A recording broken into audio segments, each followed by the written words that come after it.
আসসালামু আলাইকুম। অবশ্যই ভালো আছেন, সুস্থ আছেন ভিউয়ার্স। আজকে মূলত অনেকেই আমার একটা ভিডিও দিয়েছে, যেখানে একটু এই র্যাকটা দেখাইছিলাম। তো সবাই এই র্যাকটা সম্পর্কে জিজ্ঞেস করতেছিলেন যে এই র্যাকটা কী করতেছি বা এটা কি আছে। তো আজকে সেটাই দেখাবো যে এই র্যাকটায় মূলত কি আছে। আচ্ছা ভিউয়ার্স, এটা আগে একটু দেখেন যে এটা সিস্টেমটা। এটা কিন্তু উপর থেকে যে পানি পড়তেছে, সেই পানিটা এখান থেকে ওভারফ্লো হয়ে এই পাইপের সাহায্যে এই যে নিচে যাচ্ছে। নিচে এই পানিটা আবার ওভারফ্লো হয়ে ওই যে পাইপটার সাহায্যে আবার নিচের এইটাই যাচ্ছে।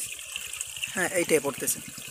তো এইটা পড়ার পরে আবার এই পাইপের সাহায্যে এই নিচে আসতেছে। এই নিচের পানিটা আবার একেবারে এই যে ওই কর্নার যে পাইপটা দেখতেছেন ওইটার সাহায্যে এই যে নিচ থেকে এই পাইপটা নিচ থেকে একেবারে ডাইরেক্ট এই হাউজে আসতেছে। আবার এই হাউজে একটা সাবমার্সিবল লাগানো আছে, এইটা ডাইরেক্ট এখানে উঠতেছে। তো বিয়ার্স, এখন আমি এখানে দেখাই যে এখানে কি রাখছি। এটাতে হচ্ছে মূলত টিফেক্স রাখা আছে, পোকা যেটা আমরা যেটা ওয়ার্ম বলি, মাছকে যেটা আমরা ফাইটার মাছকে খাওয়াই। তো এই যে এগুলো হচ্ছে টিফেক্স পোকা, যে খুব সুন্দর পোকা এগুলো।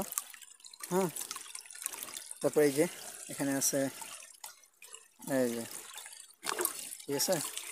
এই এইভাবে পোকাটা রাখলে, আচ্ছা আমি আগে বলি যারা নতুন ভিউয়ার্স আছেন বা যারা জানেন না এই পোকা সম্পর্কে, তাদেরকে আমি আগে বলি যে এটা কি। এটা মূলত হচ্ছে টিউফেক্স একুরিয়াম ফিশ বা বিশেষ করে ফাইটার ফিশকে জন্য বেশি প্রয়োজন। তাছাড়া অন্য অন্য আরও অনেক মাছ আছে যাদের জন্য এটা খুবই প্রয়োজন। এটা হচ্ছে একটা পোকা, এই যে আমি দেখাই, যে হাতে এতটুকু নিলাম, এতটুকু আমি একটা মাছকে খাইতে দিই, তখন দেখেন যে এটা মূলত একটা মাছের খাবার। হ্যাঁ, এই যে দেখুন, এই যে এইটা দিয়ে দিছি। এই দেখেন এই মাছটা এখন পর্যন্ত দেখে নাই, ও দেখলেই এসে খাবে, ঠিক আছে।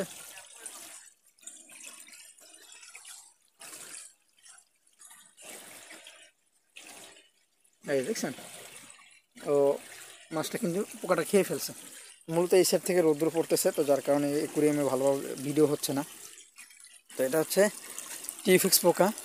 আর এটা হচ্ছে আপনার এই যে এগুলো এইভাবে রাখি। তো সবাই হচ্ছে ওই যে হাউজে রাখে, সবাই হচ্ছে এরকম হাউজে রাখে, তারপর হচ্ছে ওয়াটার ফ্লো দেয় বা কিছু।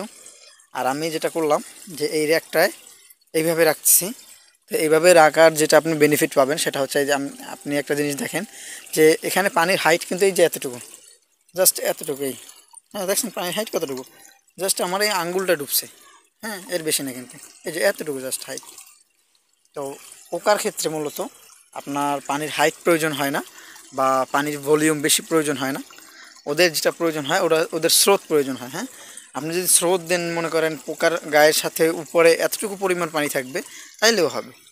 হ্যাঁ, এটা হচ্ছে মূলত ওদের স্রোতটা তৈরি করার জন্য এই সিস্টেমটা করা। আচ্ছা, এখন একটা দেখেন যে এই যে হাউজে, এখানে কিন্তু এই হাউজে মূলত পানি দেওয়া আছে। তো এই পানিটা এইখানে এই যে এই সাবমার্সিবল থেকে ডাইরেক্ট উপরে নিয়ে যাচ্ছে হ্যাঁ, তো এইখানে এই কাপড়টা দেওয়ার কারণ হচ্ছে এখান থেকে আবার মাঝে মাঝে দুই একটা পোকা দেখা যায় পানির সাথে এইখানে চলে আসে।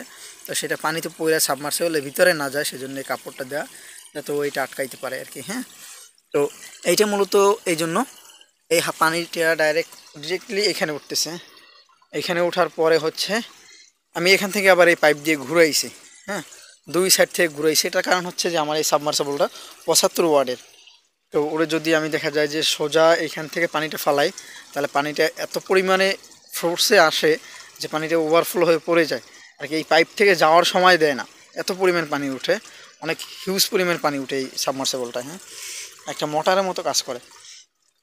সেজন্য আমি কি করছি, পানির ফোর্সটাকে কমানোর জন্য এই দুই সাইড থেকে আপনার পাইপ দিয়ে, তারপর হচ্ছে এইখানে আইনা, তারপর হচ্ছে দেন এখান থেকে বের করছি।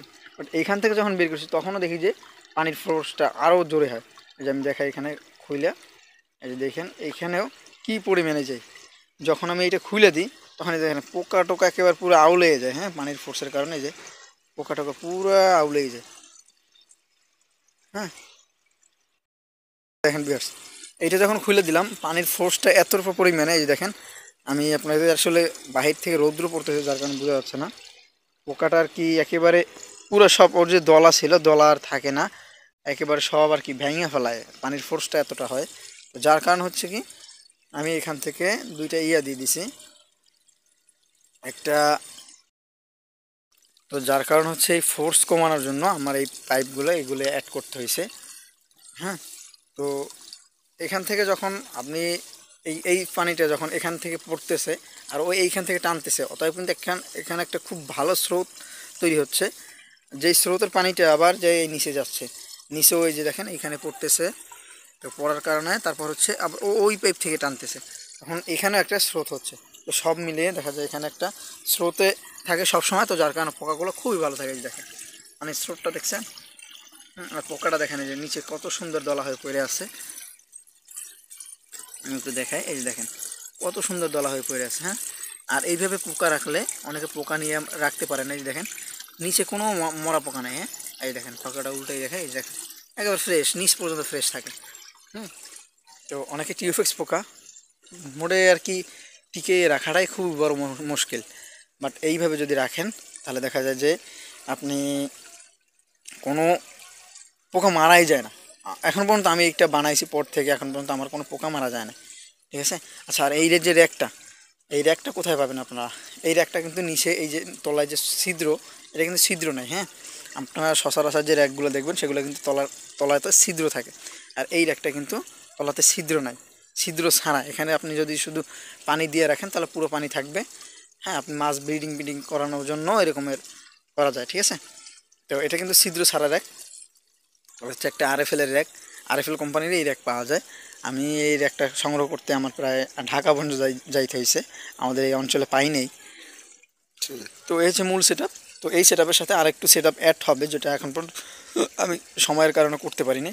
সেটা হচ্ছে এই যে পানিটা পড়তেছে, এই যে নিচ থেকে যেটা লাস্ট পানিটা এই হাউজে পড়তেছে, আবার এই হাউজের পানিটা হচ্ছে এইখানে আমার ফিল্টার অ্যাড করা থাকবে।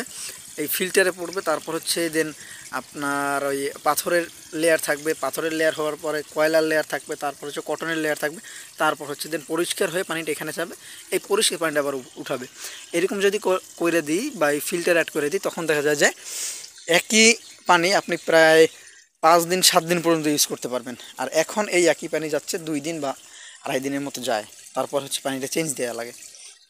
আর আমরা যারা হাউজে পোকা রাখি তারা কিন্তু সব সময় নতুন পানি দিতে হয়, মোটর দিয়ে ঝামেলা অনেক। আমি এতদিন এই ঝামেলা করেই পোকা রাখছি, বাট এখন এই সিস্টেমটা করার পর হচ্ছে আমার ঝামেলাটা অনেকটাই কমে গেছে। আর বিয়ার্স এই দেখেন এখানে আর একটা জিনিস বানাচ্ছি, তো এটার আপডেট আমি পরবর্তীতে দিয়ে দেবো ইনশাল্লাহ। আজ দেখেন, হ্যাঁ, এটা কির জন্য বানাচ্ছি বা কী রাখার জন্য বানাইতেছি, এটার আপডেটটা পরবর্তীতে দিয়ে দেবো ইনশাল্লাহ। তো বিয়ার্স আজকে ভিডিও এতটুকুই। আশা করি সবাই ভালো থাকবেন, সুস্থ থাকবেন। আসসালামু আলাইকুম।